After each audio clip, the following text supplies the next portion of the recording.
Hare Krishna. So today I'll be reading chapter 14 from Krishna book. The chapter named as Prayers Offered by Lord Brahma to Lord Krishna. So let us start with the prayers. Om Jnanatimirandasya Jnananjana-Shalakaya Chakshurunmilitam Yena Tasmai Shri Gurave Namaha. Namo Vishnupadaya Krishnaprishthaya Bhutale Shrimate Bhaktivedanta Swamin Iti Namine Namaste Saraswate Deve Gauravani Pracharine Nirvishesha Shunyavadi Paschatya Deshatarine Namo Mahavadanyaya Krishna Prema Pradayate Krishnaya Krishna Chaitanya Namne Vardushe Namaha. Jai Shri Krishna Chaitanya Prabhu Nityananda Shri Advaita Gadadhara Shrivasadi Gaura Bhaktavrinda. Hare Krishna Krishna Krishna Hare Hare Hare Rama Rama Rama Hare Hare.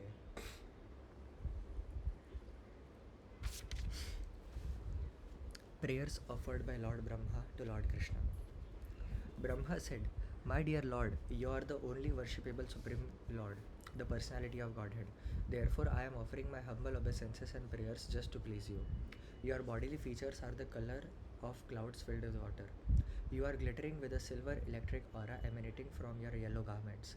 Let me offer my respectful repeated obeisances unto the son of Maharaj Nanda, who is standing before me with conch shell earrings and a peacock feather on his forehead. His face is beautiful. He is wearing a helmet and is garlanded by forest flowers, and he stands with a morsel of food in his hand. He is decorated with a cane, a buffalo horn, bugle, and a flute. He stands before me with small lotus feet. My dear Lord, people may say that I am the master of all Vedic knowledge and I am supposed to be the creator of this universe. But it has been proved now that I cannot understand you, who are present before me just like a child. You are playing with your boyfriends and calves, which might imply that you do not even have sufficient education. You are appearing just like a village boy, carrying your food in your hand and searching for your calves. And yet, there is so much difference between your body and mine that I cannot estimate the potency of your body. As I have already stated in the Brahma Samhita, your body is not material. In the Brahma Samhita, it is stated that the body of Lord is all spiritual. It is not. It is no difference. There is no difference between the Lord's body and His self. Each limb of His body can perform the actions of all the others.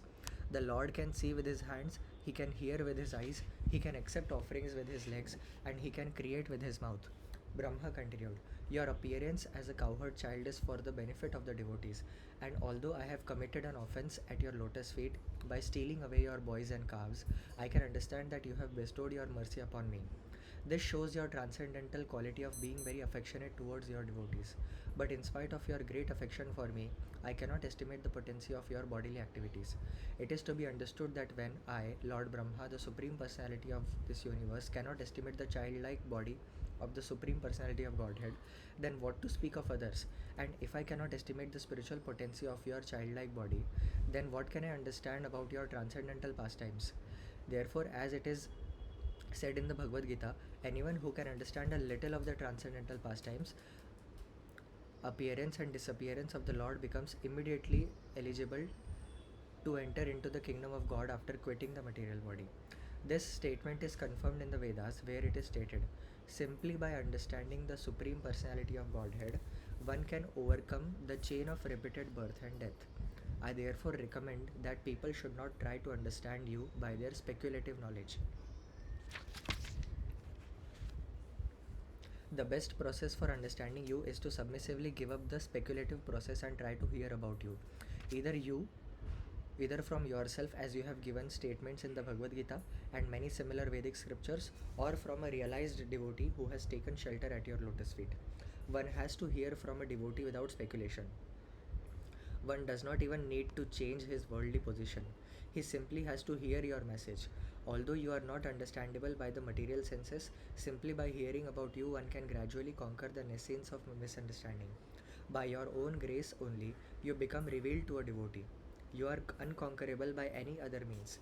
Speculative knowledge without any trace of devotional service is simply a useless waste of time in the search for you. Devotional service is so important that even a little attempt can raise one to the highest perfectional platform. One should not therefore neglect this auspicious process of devotional service and take to the speculative method. By the speculative method, one may gain partial knowledge of your cosmic manifestation, but it is not possible to understand you, the origin of everything. The attempts of persons who are interested only in speculative knowledge is simply wasted labor, like the labor of a person who attempts to gain something by beating an empty husk of rice paddy. A little quantity of paddy can be husked by grinding wheel, and one can gain some grains of rice. But if the skin of the paddy has already been beaten by the grinding wheel, there is no further gain in beating even a huge quantity of the husk. It is simply useless labor. My dear Lord, there are many instances in the history of human society where a person, after failing to achieve the transcendental platform, engaged himself in devotional service with his body, mind, and words, and thus attained the highest perfectional stage of entering into your abode. The processes of understanding you by speculation or mystic meditation are all useless without your devotional service. One should therefore engage himself in your devotional service even in his worldly activities. One should always keep himself near you by the process of hearing and chanting your transcendental glories. Simply by being attached to hearing and chanting your glories, one can attain the highest perfectional stage of entering into your kingdom. If a person therefore always keeps in touch with you by hearing and chanting your glories and offer the results of his work for your satisfaction only, he very easily and happily attains entrance into your supreme abode. You are realizable by persons who have cleansed their hearts of all contamination. This cleansing of heart is made possible by chanting and hearing the glories of your lordships. The Lord is all pervading, as it is stated by Lord Krishna in the Bhagavad Gita. Everything is sustained by me, but at the same time I am not in everything. Since Lord is all pervading, there is nothing existing without his knowledge. The all pervasive nature of the Supreme Personality of Godhead can never be within the limited knowledge of a living entity. Therefore, a person who has attained steadiness of the mind by fixing the mind on the lotus feet of the Lord is able to understand the Supreme Lord to some extent. It is the business of the mind to wander over varied subject matter for sense gratification. Therefore, only a person who always engages the senses in the service of the Lord can control the mind and be fixed at the lotus feet of the Lord. This concentration of the mind upon the lotus feet of the Lord is called samadhi. Until one reaches the stage of samadhi or trance, he cannot understand the nature of the Supreme Personality of Godhead.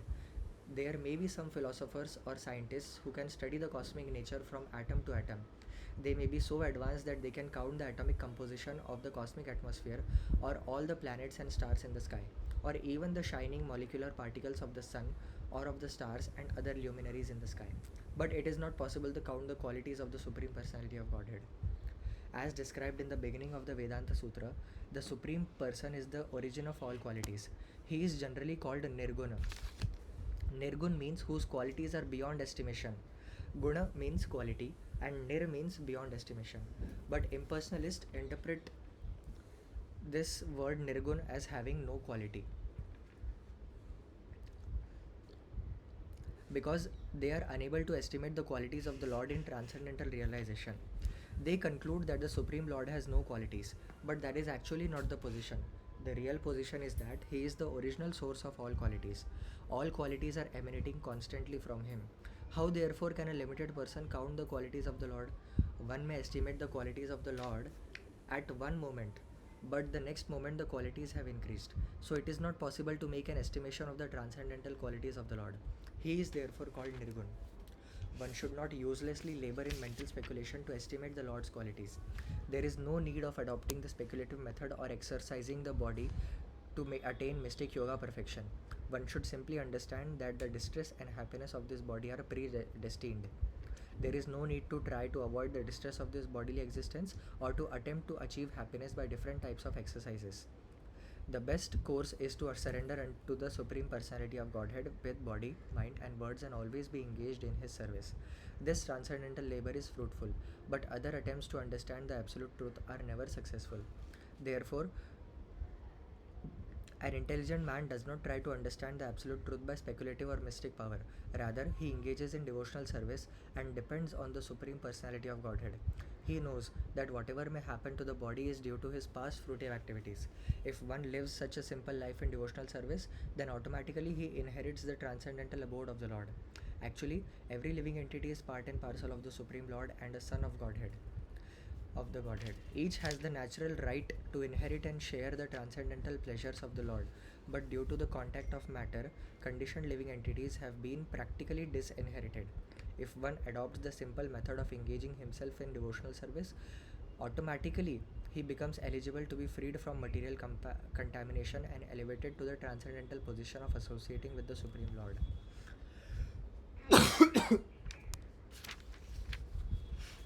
If one adopts the simple method of engaging himself in devotional service, automatically he becomes eligible to be freed from material contamination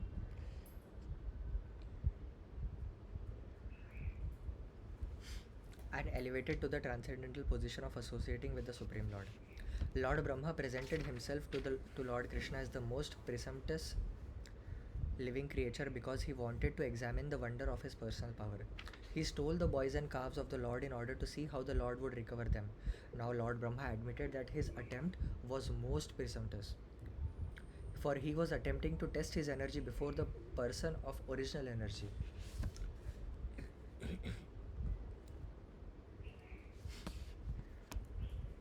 Coming to his senses, Lord Brahma saw that although he was very powerful living creature in the estimation of all other living creatures within this material world, his power was nothing in comparison with the power and the energy of the Supreme Personality of Godhead. The scientists of the material world have invented wonders such as atomic weapons, and when tested in a city or some insignificant place on this planet, such powerful weapons create so called havoc. But if the atomic weapons are tested on the sun, what is their significance? They are insignificant there. Similarly, Brahma's stealing of the calves and boys from Sri Krishna may be a wonderful display of mystic power. But when Sri Krishna exhibited his expansive power in so many calves and boys and maintained them without effort, Brahma could understand that his own power was insignificant.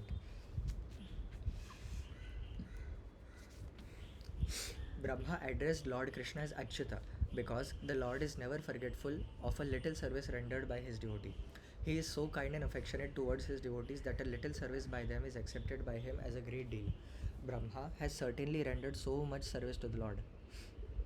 As the Supreme Personality in charge of this particular universe, he is without a doubt a faithful servant of Krishna. Therefore, he could appease Krishna. He asked that the Lord understand him as a subordinate servant whose little mistake and impudence might be excused. He admitted that he was puffed up by his powerful position as Lord Brahma because he is in qualitative incarnation of the mode of passion within this material world. This was natural for him, and therefore he committed the mistake. But Lord Brahma hoped that since he was after all Lord Krishna's subordinate, the Lord would kindly take compassion upon him and excuse him for his gross mistake. Lord Brahma realized his actual position. He is certainly the supreme teacher of this universe, in charge of the production of material nature consisting of the complete material energy, false ego, sky, air, fire, water and ether. Such a universe may be gigantic, but it can be measured just as we measure our body as 7 spans. Generally, everyone's personal bodily measurement is calculated to be 7 spans of his hand. 7. This particular universe may appear as a very gigantic body, but it is nothing but the measurement of 7 spans of Lord Brahma. Aside from this universe, there are unlimited other universes which are outside the jurisdiction of this particular Lord Brahma. Just as innumerable atomic infinitesimal fragments pass through the holes of a screened window, so many millions and trillions of universes in their seedling form are coming out from the bodily pores of Mahavishnu, and that Mahavishnu is but a part of plenary expansion of Krishna. Under these circumstances, although Lord Brahma is the supreme creature within this universe, what is his importance in the presence of Lord Krishna? Lord Brahma therefore compared himself to a little child within the womb of his mother. If the child within the womb plays with his hands and legs, and while playing touches the body of the mother, is the mother offended with the child? Of course, she isn't. Similarly, Lord Brahma may be a very great personality, and yet not only Brahma but everything that be is existing within the womb of the Supreme Personality of Godhead. The Lord's energy is all pervading. There is no place in the creation where it is not acting. Since everything is existing within the energy of the Lord, the Brahma of this universe and the Brahmas of many other millions and trillions of universes are existing within the energy of the Lord. Therefore, the Lord is considered to be the mother, and everything existing within the womb of the mother is considered to be the child.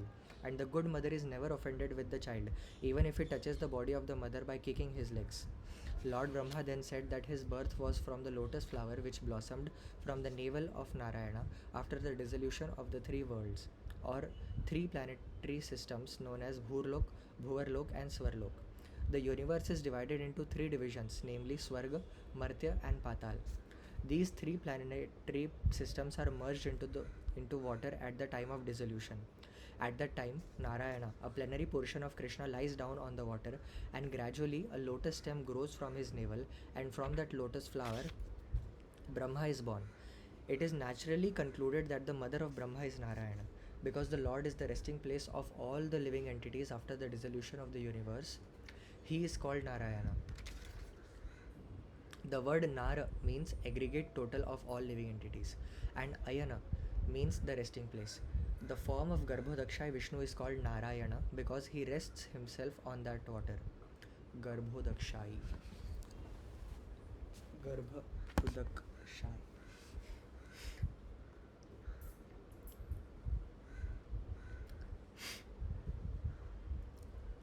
In addition, he is the resting place of all living creatures. Besides that, Narayana is also present in everyone's heart. As confirmed in the Bhagavad Gita, Narayana is also present in the heart as confirmed in the Bhagavad Gita. In that sense, also the Lord is Narayana. As Ayana means the source of knowledge as well as the resting place, it is also confirmed in the Bhagavad Gita that the remembrance of the living entity is due to the presence of Supersoul within the heart. After changing the body, a living creature forgets everything of his past life, but because Narayana, the Supersoul, is present within his heart, he is reminded by him to act according to his past desire.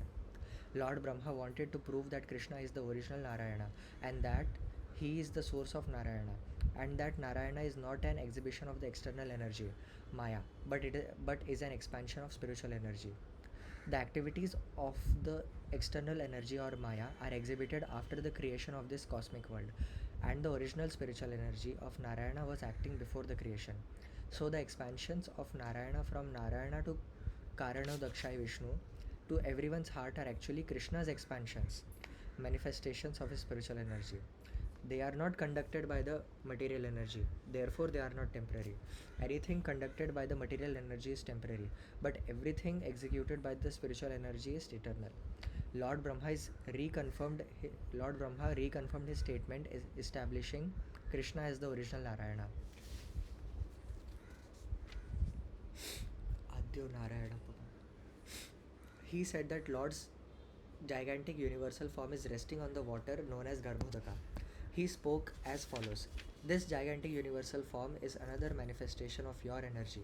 On account of his resting on the water, the universal form is also Narayana, and we are all within the womb of his Narayana form. I see your different Narayana forms everywhere. I can see you on the water. I can feel you within my heart, and I can also see you before me now. You are the original Narayana.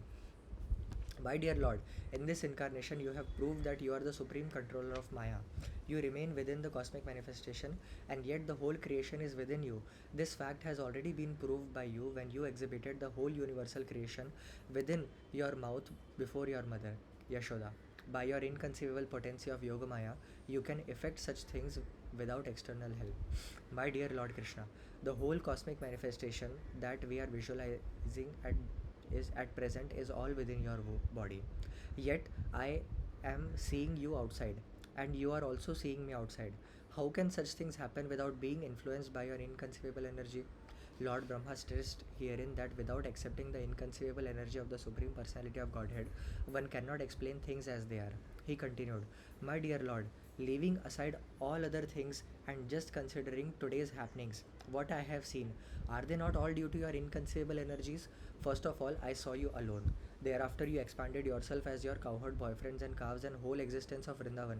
Then I saw you and all the boys and calves as 400 Vishnus, and they are all being worshipped by all elements of and all demigods, including myself.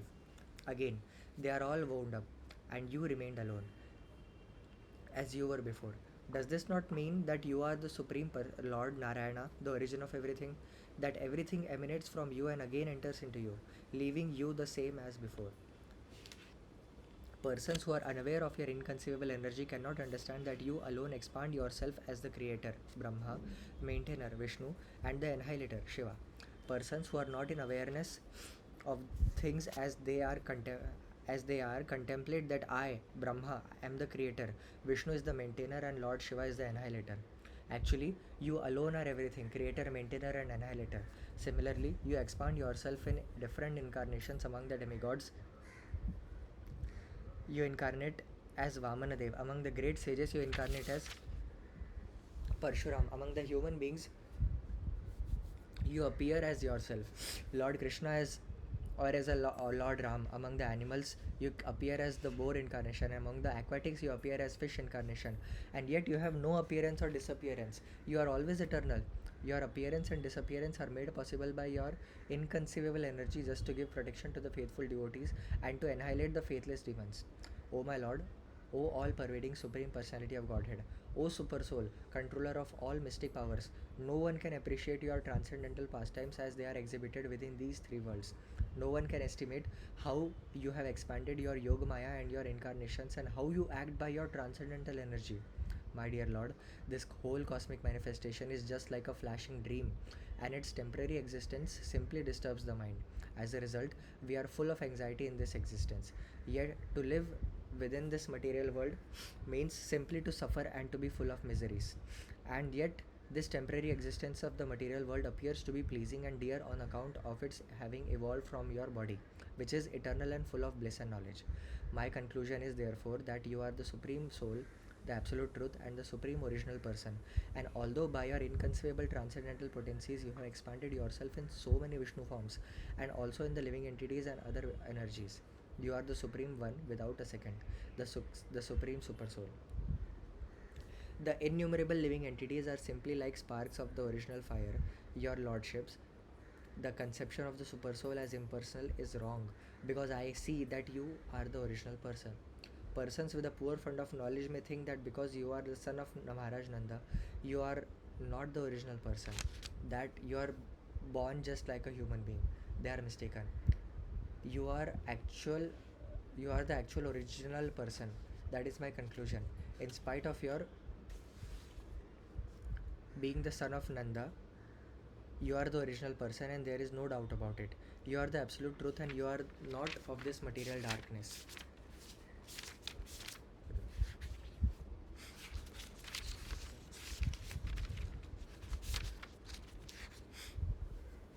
You are the source of the original Brahma Jyoti as well as the material desires, material luminaries, the sun, moon, and the stars. Your transcendental effulgence is identical with the Brahma Jyoti. As it is described in the Brahma Samhita, the Brahma Jyoti is nothing but your personal bodily effulgence. There are many Vishnu incarnations and incarnations of your different qualities, but all those incarnations are not on the same level. You are the original lamp. Other incarnations may possess the same candle power as the original lamp, but the original lamp is the beginning of all light. And because you are not one of the creations of this material world, even after the annihilation of this world, your existence as you will continue. Because you are the original person, you are described in the Gopal Tapani Upanishad as well in the Brahma Samhita as Govindam Adi Purusham. Govinda is the original person, the cause of all causes. In the Bhagavad Gita, also it is stated that you are the source of the Brahman effulgence. No one should conclude that your body is like an ordinary material body. Your body is Akshara, indestructible. Akshara. The material body is always full of threefold miseries, but your body is Satchid Ananda, Vigraha, full of bliss, knowledge, and eternality. You are also Niranjana because your pastimes as the little son of Mother Yashoda or the lover of gopis are never contaminated by the material qualities. And although you exhibited yourself as so many cowherd boys and calves, your transcendental potency was not reduced. You are always complete, as it is described in the Vedic literature, even if the complete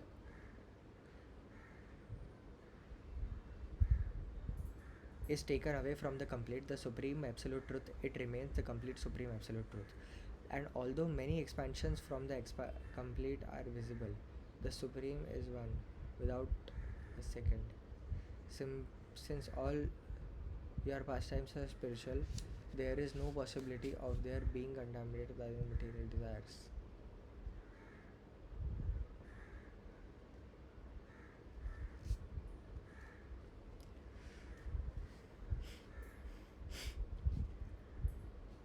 Where was I?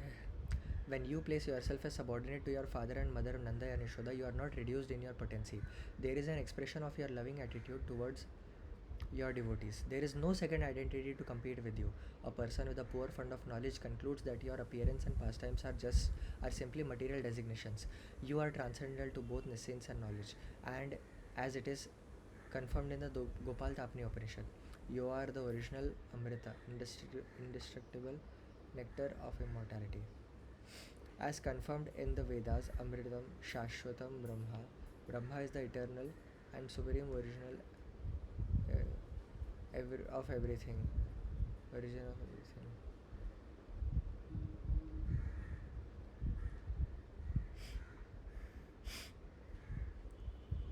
Who has no birth or death. In the Upanishads, it is stated that the Supreme Brahman is an effulgent as sun and is the origin of everything, and that anyone who can understand that original person becomes liberated from material conditioned life. Anyone who can simply be attached to you by devotional service can know your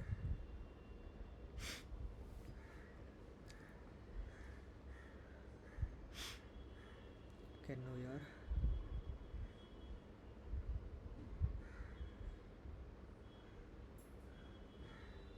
actual position, birth, appearance, disappearance, and activities. As confirmed in the Bhagavad Gita, simply by understanding your constitutional position, appearance, and disappearance, one can be immediately elevated to the spiritual kingdom after quitting this present body. Therefore, to cross over the motion of material science, an intelligent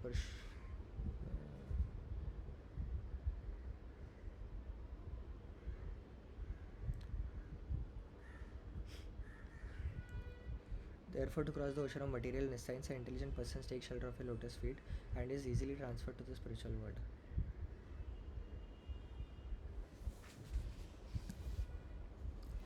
We'll wind up today. This is part 1 of this chapter. Part 2 we will cover tomorrow. There are 4 or 5 pages left. Srila Prabhupada ki Jai. Srimad Bhagavatam ki Jai.